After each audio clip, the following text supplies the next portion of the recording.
সাত সকালেই এলো ভয়াবহ এক বিমান দুর্ঘটনার খবর। মাঝ আকাশে ইঞ্জিন বিকল হয়ে সামরিক বাহিনীর একটি কার্গো বিমান বিধ্বস্ত হয়ে পাইলটসহ সব ৭ আরোহীর মৃত্যু হয়েছে।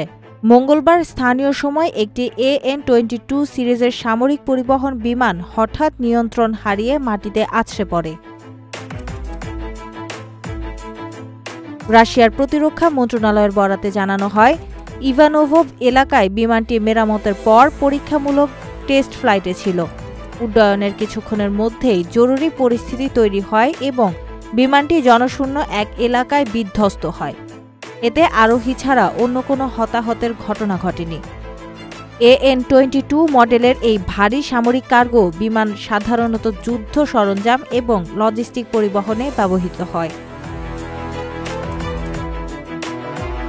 দুর্ঘটনার সময় বিমানটিতে ৭ জন ক্রু সদস্য ছিলেন। দুঃখজনকভাবে কেউই বেঁচে ফিরতে পারেননি।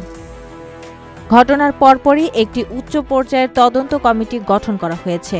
প্রাথমিকভাবে ইঞ্জিনে প্রযুক্তিগত ত্রুটিকে কারণ হিসেবে মনে করা হলেও ব্ল্যাক বক্স বিশ্লেষণ এবং কারিগরি পর্যালোচনার পরেই চূড়ান্ত তথ্য জানা যাবে।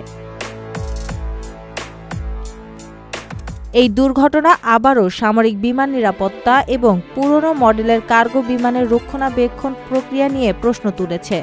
বিশেষজ্ঞরা বলছেন, নিয়মিত ফ্লাইট পরীক্ষার পাশাপাশি আধুনিকীকরণ জরুরি হয়ে পড়েছে। আপনার স্বপ্নগুলো আকাশ ছুবে প্রবাসীর হেলিকপ্টারের মাধ্যমে। বিয়ে, জন্মদিন অথবা যে কোনো বিশেষ প্রয়োজনে হেলিকপ্টার ভাড়া করতে যোগাযোগ করুন স্ক্রিনে দেয়া নাম্বারে। প্রবাসীর হেলিকপ্টার, নিরাপদ ও সাশ্রয়ী বাহনের বিশ্বস্ত নাম।